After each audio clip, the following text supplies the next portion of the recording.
Pro category, and she's going to win it by some margin as well. Joining us on the show today, a British racing driver who's been taking it to the boys for over 10 years.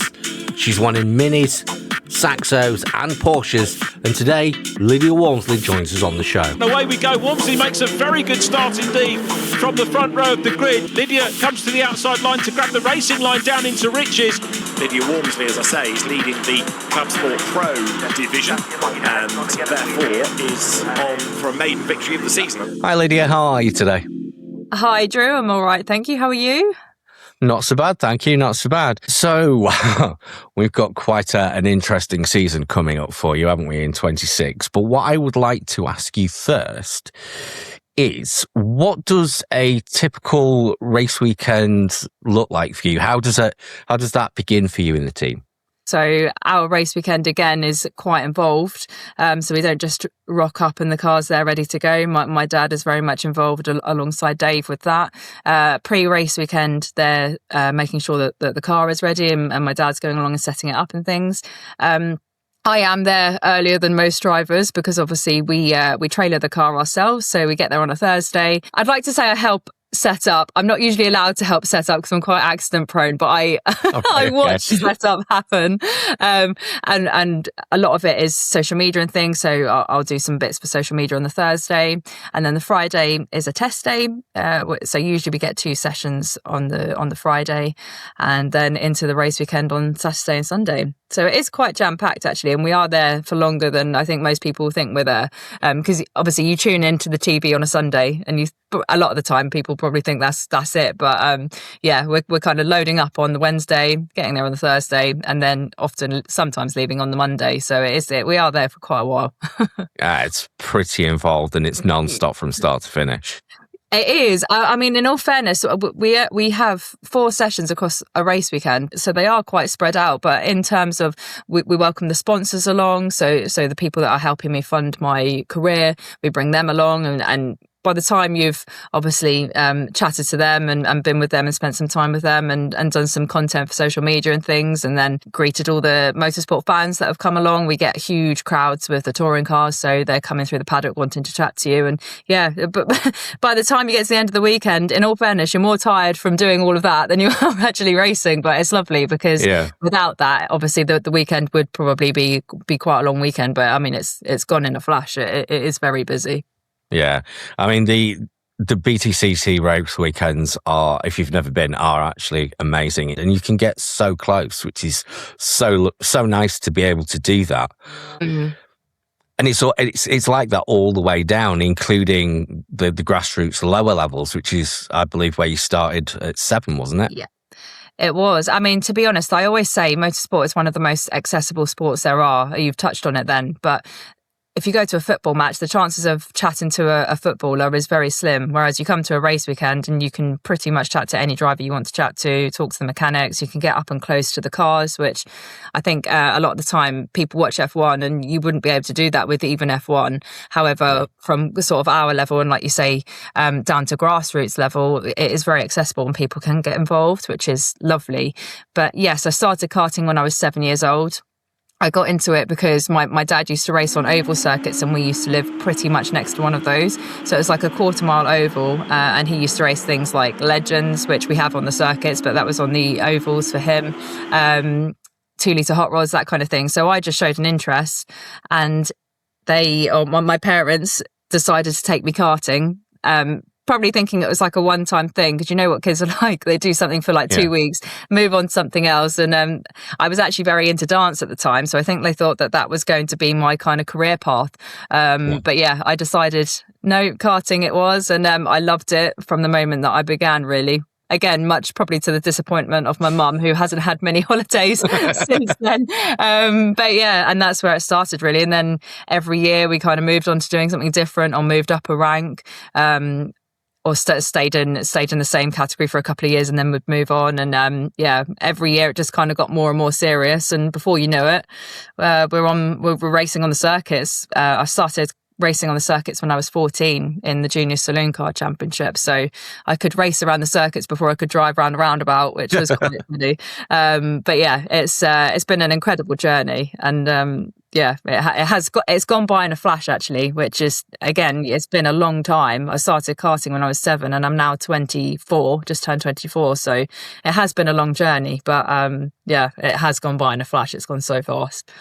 It wasn't just the speed of progression, though. You've had quite a lot of success throughout those years, even from your karting days. It's not like you spent a couple of years sort of learning the craft and then the success came. It came actually quite early, didn't it?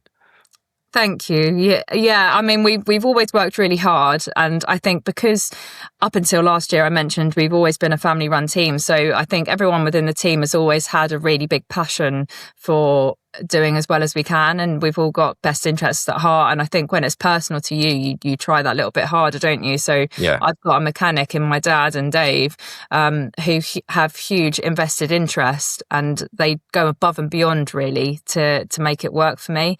I mean, even this year when we're running with a team, I'm with a team now that share that same ethos, but even behind that, I've still got my dad and Dave kind of behind the scenes working as hard as they can once again to get the car as good as it can be.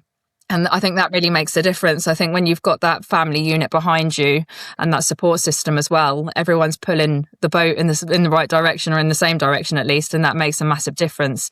But yeah, all the way from karting, we kind of decided that we wouldn't move on from a category until we kind of believed that we'd done as well as we could do. And that doesn't always mean winning a championship, because I think going into a championship, there's a lot of luck that goes into winning a championship. And obviously you could work year after year after year and something happen that doesn't make that happen. But that's not saying we haven't won championships. And we became back-to-back champions in karting when I was 13 and 14 in 2 different classes. So that has happened. But yeah, when we believe that we've kind of reached a really good potential, we try and move on. Which with the minis, we finished on the podium. We were having regular top 5 finishes, and that for us was kind of cemented ourselves within that championship. And then we decided to move on to Porsche. But yeah, we do try our best and take it to the big teams as much as we can anyway. Nah, so you should. It's always good to see.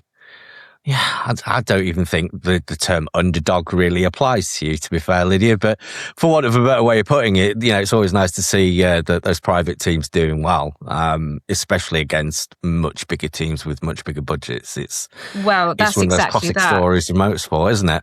Well, it is. And also with the manpower side of things, I mean, we would turn up and in all fairness, we had our awning and a lorry, but it was, I say only, I mean, my dad, it was a lockdown project for my dad in the front garden to transform a 7.5 ton lorry into kind of a race truck for us.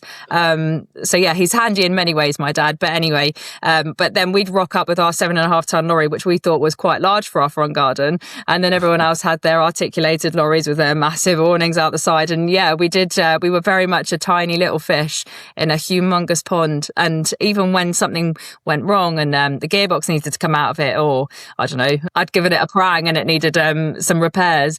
You look around the paddock and there's a lot of cars with a lot more manpower than what we had. I mean, we had 2 pairs of hands realistically that could fix that car. And, I was doing everything else from like my social media. We were doing our own team wear. So I printed all my own team wear in my garage last year. Wow. I'm finding all my partners myself. So it really is a team effort that we are doing everything ourselves. And obviously that has changed a little bit last year with hiring a car from somebody else. But the same kind of ethos applies, and we're still doing pretty much everything ourselves, which I think is quite unusual really within motorsport. Usually you plough a lot of money in and it's you rock up and it's all ready for you and sorted, whereas we're kind of doing it behind the scenes purely just to keep the costs down, because like you say, it is so expensive. And without that, I've got some fantastic resources here that I can use in my mechanics and things, which keeps the costs down a little bit. So that's kind of what we have to do. To be fair then, on such a limited budget comparative to the other teams in the paddock, the achievements that you've had are all the more important then. It means more because you don't have those resources. You've had to work harder, longer, later. It probably stands for a bit more than just, it would do for a regular team, perhaps. I know for me, when I stand on the podium, it means a huge amount to me because, like you say, I've seen how much has gone into it. So yeah, you do go the extra mile because it means so much to you and you know what's being put in behind the scenes. So yes, it definitely means the absolute world to me. And to even make it to the grid is an achievement in itself. So absolutely. Yeah, in terms of my partners and my team and things, they are the ones that get me there. Ultimately, I stand on the podium at the end of the day, but it's a whole team of people and partners behind it that actually make it happen, and they're the ones really that should be stood on the podium and not me. In terms of resources then, how did you get on with your own personal driver development in terms of taking what you'd learned from the karting tracks to the circuits and learning whatever it was that you needed to learn in order to get that lap time? It has been difficult. To begin with, I did have a driver coach, Joe, who he was from Scotland, so we couldn't have lived further apart, but bless him, he did travel all around the UK with us to begin with, or for a good few years actually, for 4 or so years. So when I transitioned from karting to cars, obviously it is a huge change, like you say, and I was 14, like I could not drive, so I didn't understand weight transfer. My dad taught me to drive down a pothole-filled runway, which was one of the most stressful experiences ever, but I then took my ARDS licence, which is obviously your motorsport licence, around Silverstone, and in all fairness, I don't really know how I passed because I could barely drive, I could barely change gear. The poor instructor that did it must have taken pity on me and just passed me. But obviously I understood racing line and things, but in terms of weight transfer in a car, it's very, very different to a go-kart that's sat on the floor. So it was a big learning curve, and when you're young, when you haven't got an actual driving license, you do need an instructor sat next to you. So I had Joe sat next to me for a number of years actually, and he stayed with me even when I went into Mini Coopers. We couldn't get data or anything out of the cars. It was literally just watching a video. So that was then when having someone sat next to you is a lot easier at that stage.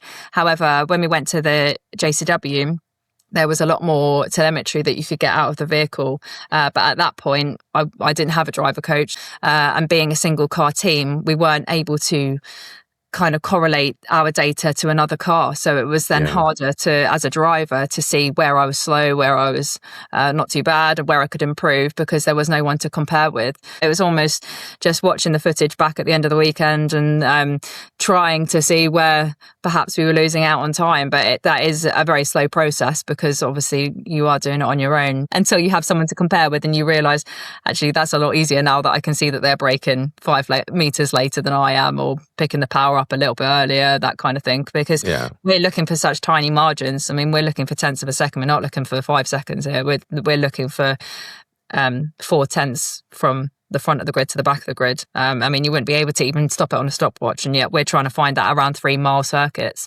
So it is really in data. A lot of the time you can't really even see it in the video. It's just in the data and the squiggly little lines that we get on our computers and our laptops. Those fine margins get harder and harder and harder to find the closer and closer you get to each other. And I think it's a lot of people might not quite understand how difficult that is, that process of finding that last 5-10%. You mentioned that it hasn't been an easy road, and you've had your fair share of offs, including, unfortunately, breaking your leg in 2012, I think it was. Yes. Do you know what? Whenever I have an accident, it's usually a humongous one. So I don't have many, but when I have them, they are usually quite large. Well, if you're going to do it, you have to do it properly.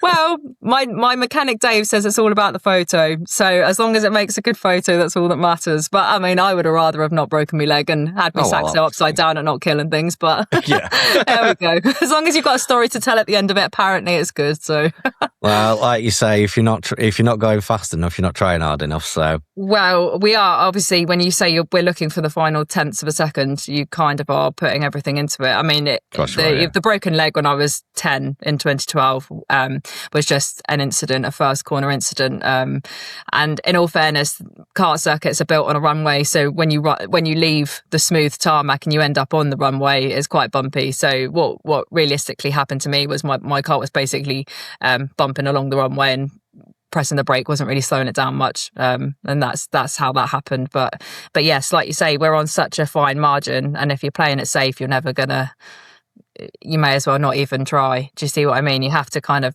do as much as you can, and when it goes wrong, it's these things happen. I mean, if you've never had an accident, I feel like you've probably not given everything your 100%. But unfortunately for me, usually it's never a minor. But there we go. It certainly creates a bit of action for the fans, if nothing else, as long as you're all right. I mean, we'd rather not do it, but yes, you're right. The cars are very safe, so we are having an accident in the right place. Let's put it that way. Yeah, absolutely. So what were those Saxos like for you then, going from karting to the Saxo? What sort of change was that? Oh, it was mental, really. When you think that we were being unleashed on a national circuit like Silverstone, and there's 30 of us pounding around and none of us can drive.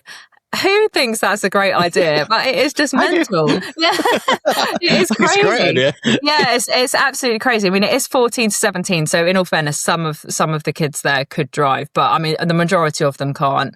And you're just racing around Saxos. And it is great actually, because at the time I had a scrapyard sponsor, and all the Saxos were in the scrapyard. So whenever I did have the little prang, you could always go along and they'd be like, here's another shell. And we'd just reshell it, but I'll put a new door on it or something. But it was crazy, really. And in all fairness, the only time that we were driving was when we were on the race circuit. So a lot of energy was actually going into, or mental energy was going into actually figuring out how to drive.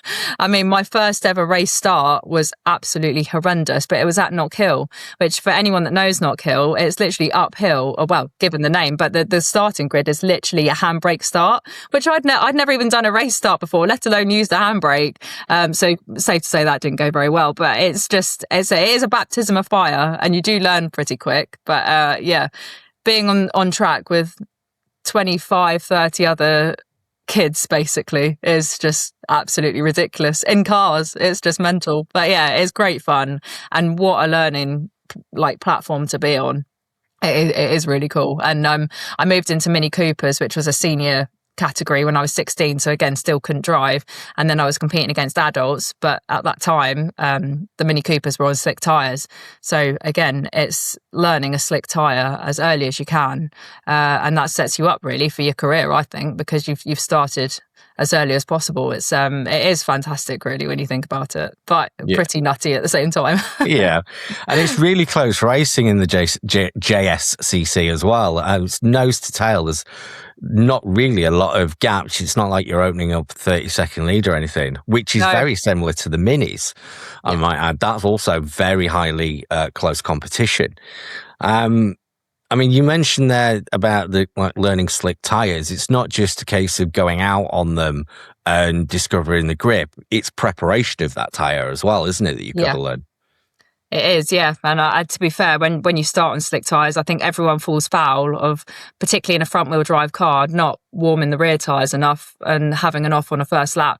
And in all fairness, it's better to do that in something that's a lot cheaper to fix, like a Mini Cooper, which again are all in the scrapyard, than doing it in something like my Porsche now.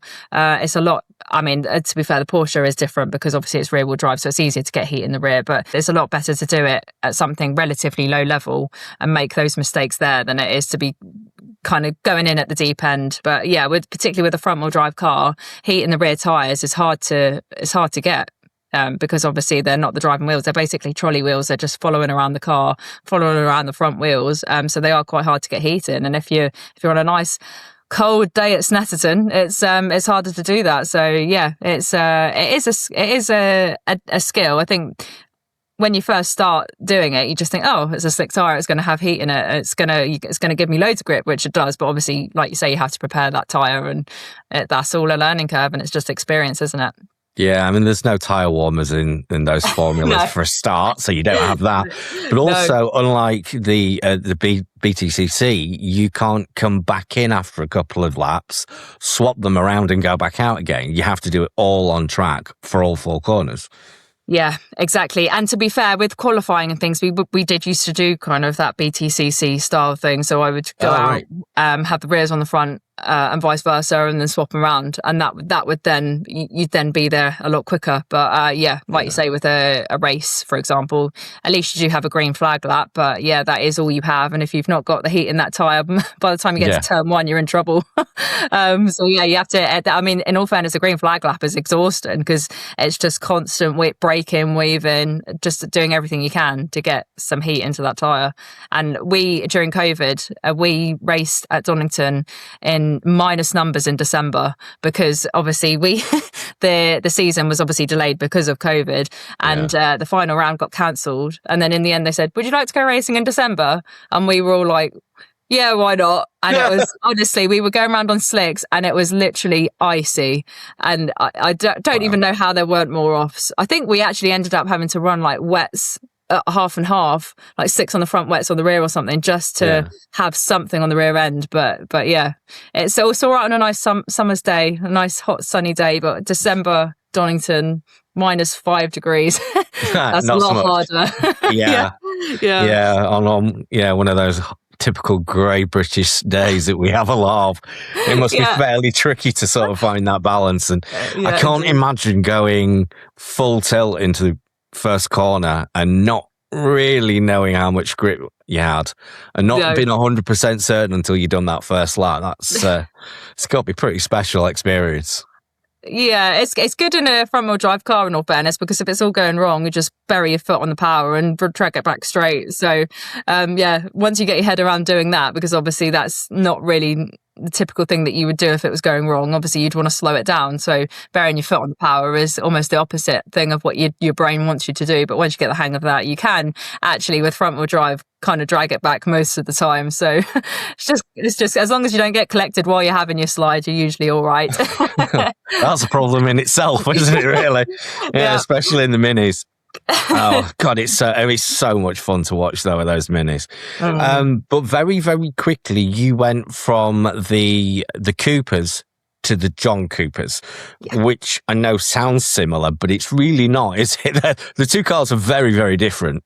No, the John Cooper Works Mini is basically like a Mini on steroids. I mean, when we started, I can't remember what year now, it's like 2021 or something, they were actually more powerful than they are now. But they ended up decreasing the power just a little bit because it was putting a lot of strain on all the components on the car. But when I first joined, they were like 380 odd horsepower or something. Obviously quite a short car, very short wheelbase, so naturally twitchy. And in all fairness, when you're having that slide and you're burying your foot on the power, usually they just spit in the other direction. They were so unpredictable. One lap you'd do it fine, and then the next lap you'd think you'd done exactly the same thing and it'd nearly try and kill you. Honestly, they were so hard to drive, and we've had touring car drivers actually get in them and come in sort of halfway through a race and said, like, it must be broken because it's literally trying to kill me. And the team would be like, no, that is how it is. Off you go. That's normal. Carry on. So Mini Cooper basically had a lot more grip than it did power, and then we went to a JCW and it was basically the other way around. But a great car to learn, unlike any other car you'd ever drive. It was the most rear-wheel drive, front-wheel drive car you'd ever have because they were so twitchy on the rear end. It was ridiculous. But great fun. But it did take a bit of getting used to be fair. I can imagine. Yeah. I mean, those JCWs, or rather the series, the JCW Minis, is pretty much a platform for BTCC. Is that where you're headed to ultimately? That's always a hard question because a lot of it obviously comes down to finances. When I was younger, I always used to watch the British Touring Car Championship and think, gosh, I would love to do that one day. And even now when I'm still on the package, I still get excited when I hear the touring cars go out. I just think it's such a fantastic show. And I think it is more than just a race series, isn't it? It is a little bit of a show, but I love... the racing, it's close racing. I guess sometimes it does have a bit of contact, which I'm not like the biggest fan of, but I think for the spectators, obviously, it's great to watch. When you watch it on the TV, I would love to be a part of that grid. But again, it just depends on the finances, but it is the place to be. Obviously, with it being on ITV4, and we have hundreds of thousands of trackside spectators every year. So from a marketing point of view, it's massive. I mean, even with us in the Porsches, we're a support series for the British touring cars, and we get all of those privileges. So it is a brilliant platform. And I think if you want to kind of make a career out of British motorsport, you need to be on that package. So it is the top of the tree really for British motorsport, isn't it? In terms of tin top racing. But with the Porsches, I think it has opened different doors, or may potentially in the future open different doors into more like GT racing. And I would love to do Le Mans. So again, very different, but it's kind of opening up to a different route. Whereas I think if I were to have stayed in the minis, I think I would have been almost pitching my hole in myself into just touring cars. Whereas now I would still love to do touring cars. Don't get me wrong. It's been a lifelong goal for a long, long time. But I'm also looking at that GT route and thinking that's also something very exciting. So I think it has opened my eyes a little bit more. And yeah, I'm not set in stone on touring cars, but it would be amazing, obviously, if I could do it. But it just all depends on the money, sadly. Yeah. No matter how well we were to do in the Porsches, it doesn't obviously guarantee you anything. No, and there's obviously a limited amount of seats in the touring car grid anyway. Yeah. Although this year's been not so bad for people entering the grid. But the thing is, once you get up to the Porsches, probably the minis as well, to be fair, that upwards, it all sorts of crisscrosses anyway. So yes, you might end up, you might be doing the Porsches now and you might end up in GT later, but there's nothing stopping you coming back to do touring cars later, and vice versa. Is there? There's certainly, just by doing one series, it's not taking you out of the race for touring cars in the future. So yeah. You never know. we might see you on that grid yet. Yeah, open-minded. Yeah, absolutely. I mean, those Porsches make such a sound. And I think you're going into the top RS class this year, aren't you? Well, this is the thing. Currently don't have the budget to do so. So I haven't signed up yet. That is the goal. And what are we on? We're second week of March, aren't we? So I've got about a month to kind of sort it out, which is not a lot of time. So I am getting a little bit stressed. So at the moment, it's not officially happening, but I am very much working as hard as I can every minute of every day, trying to get the funding to do it. So yes, that is the goal, to step up to the front category of the Sprint Challenge, which would be amazing if we can get it done. But like you say, I mean, when you say about the sound, the machine is the quality of the car is just second to none. I mean, I've got my dad there and Dave mechanicking on the car, but in all fairness, you don't really need a mechanic because it just runs itself. I mean, they do 24-hour races, don't they? So that the components on them are so long lasting and such a quality product, which is amazing. And I think when you think of the horsepower and the fact that we're revving it to 7,500 revs every gear change and things, and it still holds together, just goes to show how good the manufacturing on it really is. And it is a quality product. Yeah, absolute second to none. And those RSs are like 500 brake horsepower. So you got a fair push under that right foot. Yeah. And a bit of a step from what I did last year, really. Adding another 75 horsepower and yeah, it's apparently it's almost Cooper to JCW type step. Oh wow! We'll see. But it would be good. It would be nice to get out testing if we do manage to get it sorted. But I fear that it will be so. I do manage to get it sorted, it'll be so last minute that I probably won't get to go testing. So I'll be right in at the deep end, round one. No idea what I'm doing. Well, I have some experience, obviously. Yeah. I know. I know. It's just a step, quite a fair chunky step, but we'll see. Hopefully it'll be fine. Well, yeah, you've done that sort of thing before, haven't you? With the big jumps. Let's stick with the Porsches for now. So there's two classes of cars, isn't there? Yeah, so they're all 718 Cayman GT4 Porsches. There's a Club Sport category, which is what I did last year. And basically that's the 425 horsepower engine. And what I'm trying to do this year is the RS category, which is, like you said before, 500 horsepower engine. But the main difference, or obviously that's a big difference, but one of the other differences is the panels. So the RS category has hemp panels, which for those of you that don't know, it's basically like a plant-based product. Not very cheap to replace. But yeah, basically all the panels are changing. It's got a little bit more downforce and things. So they're the main differences, but it is a split grid. So they both run on the same grid, but obviously the RS is the faster car.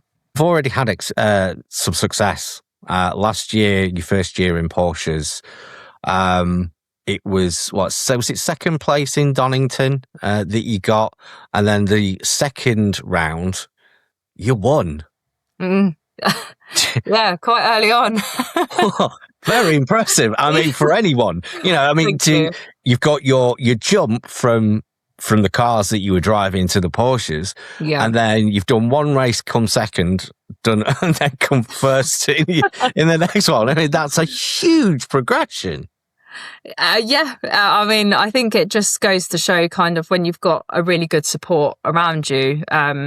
We did do a few days testing before the season started. So at least this last year, in all fairness, was the first year ever, I think, that we really hit the ground running, because previously we've never really had a huge testing budget. Not that I did last year, but I had a lot of support because I think everyone knew that it was going to be a bit of a step and I needed time in the car. So that was made a little bit easier. But it was good. It was a bit of a surprise, in all fairness, but the whole year was excellent, really. We finished the season as vice champions, so second in the championship, which again was quite unexpected.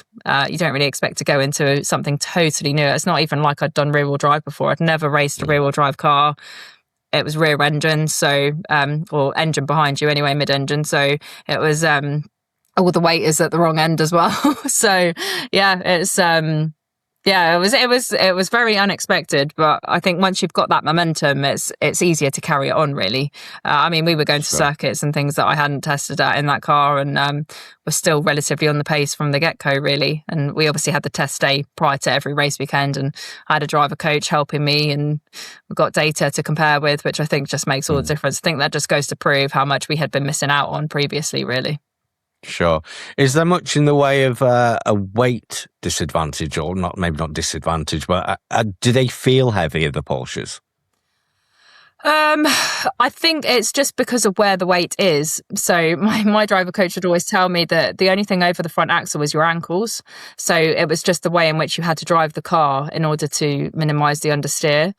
So if you were to release the brake early in the corner, so basically we were braking into the apex, because that was just keeping the weight down on the front end. If you weren't to do that, which to begin with obviously I wasn't, because that wasn't how I had been taught to drive, it was just understeering, and that's then when you really recognise the weight and where the weight is. However, if you drive it in the correct manner, they are very responsive. But as soon as you think, this car's not handling very well, I almost have to think back, am I driving it correctly? And most of the time it was a no, because I was so used to driving in a different way. I mean, I was unlearning probably 10 years of, or maybe not quite that many, but a good 7 years of front-wheel drive driving. And it was very easy to slip back into that, particularly when there was a lot going on. If I had cars around me and things, it was very easy to kind of forget what you were doing with that and focus on other things. And then all of a sudden the car's not driving very well. I'd come in, I'd be like, it's understeering, we need to fix it. And they'd look at the footage and they'd be like, no, you're just not braking in the right way. And I'd be like, I'll try again. It's retraining. It's retraining your muscle memory. It is. Which isn't a conscious thing at all, is it? So that sort of thing takes time, I would assume. So yeah, it does. Is there many other women competing in that class at the moment with you? Actually, within Porsche, there are quite a few women. I say quite a few. There were 4 on the grid last year. I obviously don't know who's racing this year or not. But 4 on the grid last year out of, I think, 25 or something. So the proportion was actually quite good, but that's very unusual. I mean, all 3 minis. The most I ever competed against was one other lady. But previously to that, I mean, most of the time you were the only female on the grid out of 28 or so drivers. So yeah, that was quite unheard of actually last year, to have 4 of us on the grid. But yeah, we are very much the minority. I mean, even within other aspects of motorsport. So when you look at the mechanicking side of things, or coaching, or any aspect of motorsport is very much male dominated. I suppose with the exception of the hospitality sector. But other than that, within motorsport, it is very male dominated. But it's nice to be able to compete on a level playing field. So I love it. I mean, I guess we just need to encourage more girls in at a younger age, and that would then probably start to shift a little bit. So I've got 3 daughters. I've been trying to get them into it. And I think of the three, only one of them really, truly is a proper fan. And I think I'm beginning to wonder what I've started, to be fair. Yeah, but that's the issue. But You have to be careful. yeah. But I guess you're right. It's start them young, just like boys have been doing for years. And it's not just driving. Like you say, you've mentioned all the other areas of a team, including the mechanicking side and the engineering side and all that. There's so many different areas that you can go to. Yeah. So if you are interested, just go and have a look and have we can talk to you, can't we? So go and speak to somebody in the pits and just get some information. So have you ever been that aware? I mean, obviously you are in a minority, but how aware of that have you been? I think it's impossible not to be aware of it. When I was younger, obviously I would turn up to the track and I would be the only female there, and I would often be very much the smallest. Everyone was older than me. But I don't think, I obviously knew, but it didn't make me think anything of it. If anything, it's almost been a bit of a driving force, because I find it very empowering that men and women can compete on a level playing field together. And I think there are obviously not many sports where that is the case. So you've got to grab it and run with it, really. But I've never seen myself as a female racing driver. Whenever anyone introduces me as a female racing driver, obviously that's absolutely fine, and we're stating the obvious, and I am. But I would never say, oh, I'm a female racing driver. I would just introduce myself as a British racing driver. And I think, yeah, I suppose the perception when you were younger was different, but I think now it's very much, you are just another driver. And I think from a marketing perspective, in all fairness, it's brilliant because it's something unique, it's different. So for me personally, on a marketing side of things, it's massive. But on a personal point of view, I find it very empowering. And long may it continue. Absolutely. You've definitely taken it to the boys, that's for sure. So has that ever been an issue in the paddock? Have you had, I mean, what's been your personal perspective, generally speaking? You've obviously mentioned that you're aware of being a minority, but it's never really that on track. Has there ever been anything negative towards you? I think when you're younger, perhaps you have like the pushy karting dads, don't you? And we were, when I was younger, I think there was that kind of element of don't you dare be beaten by the girl. But I think that's definitely changed. I mean, when I was younger, I think you had to fight a lot harder to kind of earn that respect that I think automatically a young lad turning up probably would have already had. And I think you were fighting changing that perception or the kind of traditional stereotype, perhaps. But I think certainly now, no. I think everyone believes that everyone on that grid has obviously worked hard to get there. And I think everyone equally feels that they're all deserving of being there, if that makes sense. So that doesn't change whether I'm male or female or whatever I am.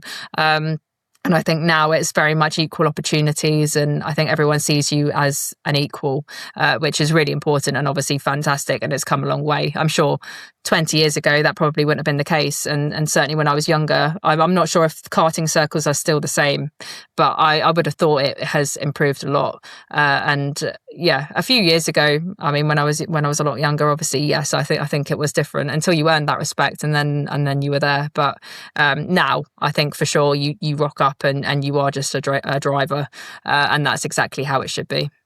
Absolutely. Yeah. Absolutely. What has been the key to maintaining the kind of level of progression that you've had all throughout, really? I think certainly my support. If I didn't have my family, it would never have happened in the first place and would never have continued so long. Or when I say family, I include Dave in that because he may as well be family. So yeah, my family team for sure, my sponsors. So without a doubt, if I didn't have all the partners that I have and continue to find and future partners and things, it just wouldn't happen either. I'm not someone that comes from, a really nice company that can fund it. I am literally going out knocking on doors or sending emails, phone calls, trying to find the right partner that will benefit from what we can offer, but also can help me along the way with my motorsport journey. So I think the key has kind of been determination and a little bit of resilience, because obviously that's not an easy job, and you get 99% no's before you find the one person willing to kind of join the journey, which is the same in anything, isn't it? But I think, you have to keep resilient and keep knocking on those doors, even when you're getting rejected, because it's not personal. It's just always often not the right time for that particular company. But certainly without my partners and my team, it would have stopped 10 years ago. It's such an expensive sport. So without my funding, it would not happen, and evidently it's currently not happening yet. So it's now more than ever. It's just as important, and you can't take that for granted. And I think it's also important to give something back. I think there's a lot of things in this world where you just take, don't you? It's very important within motorsport and partnerships in particular.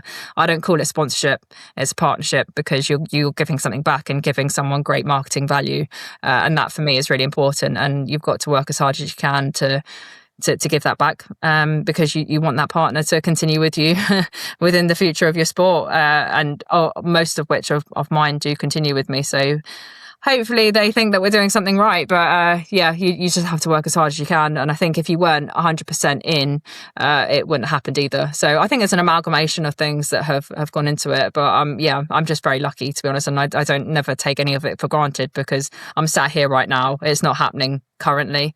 If it were to happen this year, again, you have to grab it with both hands and do as much as you can, because you just never know when it's going to finish. And those partners are on the journey with you. They're tooth and nail along with you. Is there anything that you would have done differently? I mean, we're not talking a 45-year career here, as I'm aware of that. But if you could go back and do anything different, would you? I wish when I was younger I hadn't put so much pressure on myself. So I suppose that wouldn't be changing something that I've done, but I think I would like to have maybe changed my mindset a little bit and just almost relaxed a little bit more. I think when you're a very young person within a sport, it should be a hobby, whereas I feel like I was treating it as a career from a very, very young age, which I don't know has helped or not really, but I think you need the dedication. But I think perhaps I should have relaxed a little bit more. I used to put a lot of pressure on myself. So if I were to change anything, it would probably be that. But in terms of decision making and things, no. I mean, we've not always made the right decision, like I say, but I always stand by everything that we do, because at the time I've made that decision for a reason. It's not always the easy way out. I mean, we have worked incredibly hard, all of us. So I stand by everything that we've done, which is a nice position to be in. I don't want to ever look back and regret anything that's happened, and I don't. Sure. So long may that continue as well. Yeah. What's the most useful lesson that you've learned over the years? I think, that's a hard one. Believing in yourself. I think and I continue to try and tell myself that every day. I think you really need to back yourself, because particularly when you're going into a partnership meeting, if you're not backing yourself, then you're not giving that partner or potential partner the confidence to back you, which I think I've never been an overly confident person. Maybe not now, but I think in past years, I think my team around me have often had more confidence in me than I've had in myself, which should not be the case. I mean, I think you need to be quietly humble and things and quietly confident, but you can go too far the other way, which I am in no danger of. I think my mental side, I think, could have done with improving. I mean, it's the same as kind of the previous question, really, in terms of relaxing and enjoying it a little bit more. But I think that's the biggest lesson. I think imposter syndrome is quite frequent, and I'm obviously trying to ease that out. Not in my sport, but in my job. Often I think I work things up in my head more than they are, which I'm working very hard not to be that way. But I think that's almost a nicer way, because it shows you care about it. I mean, I used to get very, very nervous. I obviously still get nervous, and you have to kind of channel that in a different direction, which I have managed to conquer. And again, you kind of have to turn it into a positive. It shows that you care, and it shows that you're actually there doing the right thing and what you should be doing, because you care enough to be nervous about it, if that makes sense. So it's a constant learning curve. Every day you learn something new. But I think a lot of it is how you deal with things mentally, because I always say you could be the best driver in the world with your hands and your feet, but if your mind's not in it, then you're never going to win. And a lot of that is a lot of a mental battle as much as anything else. It's interesting that you mentioned slight touch of imposter syndrome. I actually think quite a lot of drivers suffer from that. I think that's a common thing. Yeah. What isn't common is people willing to admit that. So thank you for that. It is, I reckon, quite prevalent. Yeah, for sure. It's just getting over that, I would guess. So two-sided question. What's the best part and the worst part of racing or being a driver? So the best part is I spend a lot of the time at the racetrack, which is obviously where I love to be. All the partnerships that we make. So in all fairness, my partners are almost more like my friends, really, because they kind of join the journey and they're invested and emotionally they're in it, which is lovely. And what a lovely position to be in, that you've got partners that are not just there for the benefit of the marketing, but they're also there just for the love. And they're not all previous motorsport fans. Some of them have just been introduced to motorsport via myself, which then have them so invested just goes to show how amazing kind of what we're trying to do is.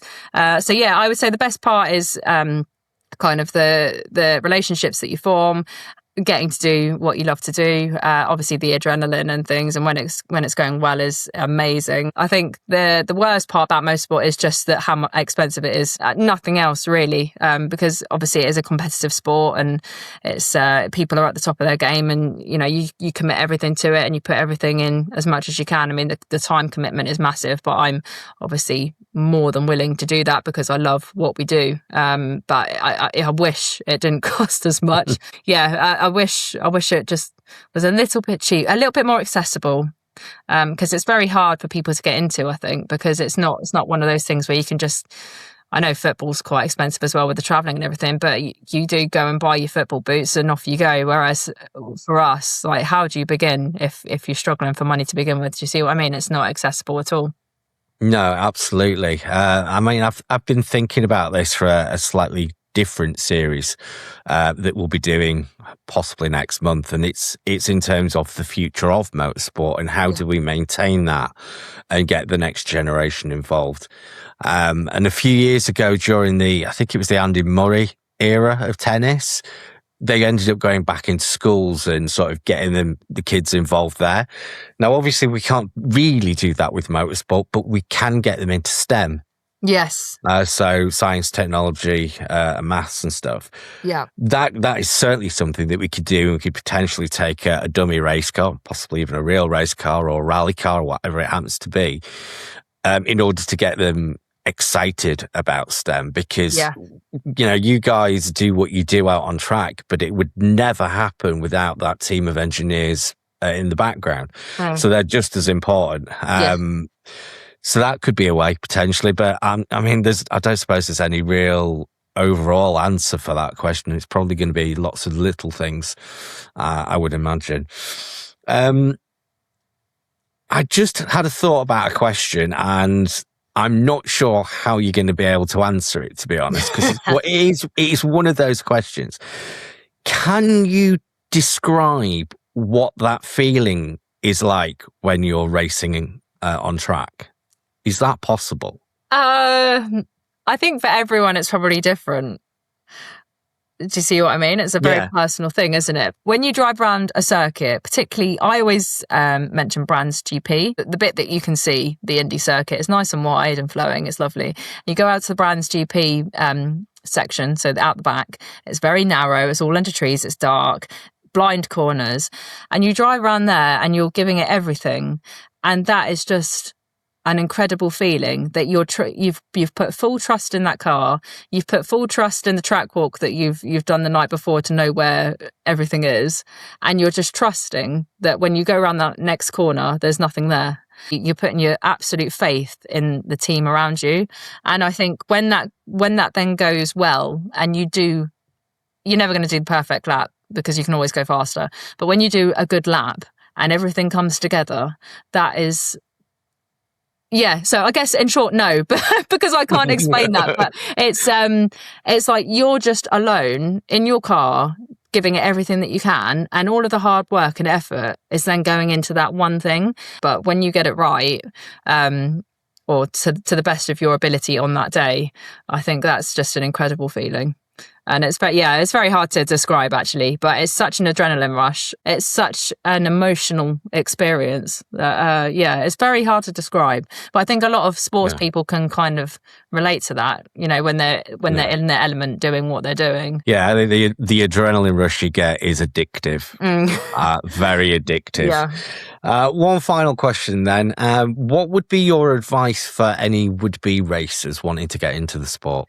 I think definitely make sure that you enjoy it first before you go full hell for leather into it, because obviously it is a fair commitment, and both when you begin, obviously you're probably going to be funding it yourself, so it is a fair monetary commitment and time commitment, so you need to make sure that you're invested and want to do it. But I think when you've then decided that and the answer to that is a yes, I think you then need to put absolutely everything into it. And I don't mean money, but I mean you need to be full effort. Every day needs to be 100%, because there will be people that have the budget that you don't, so you have to make up for it in other ways. If it's something that you need to work for, which like myself it is, then you can't do it half-heartedly, because again, I don't want to look back and think, oh shit, I could have tried harder.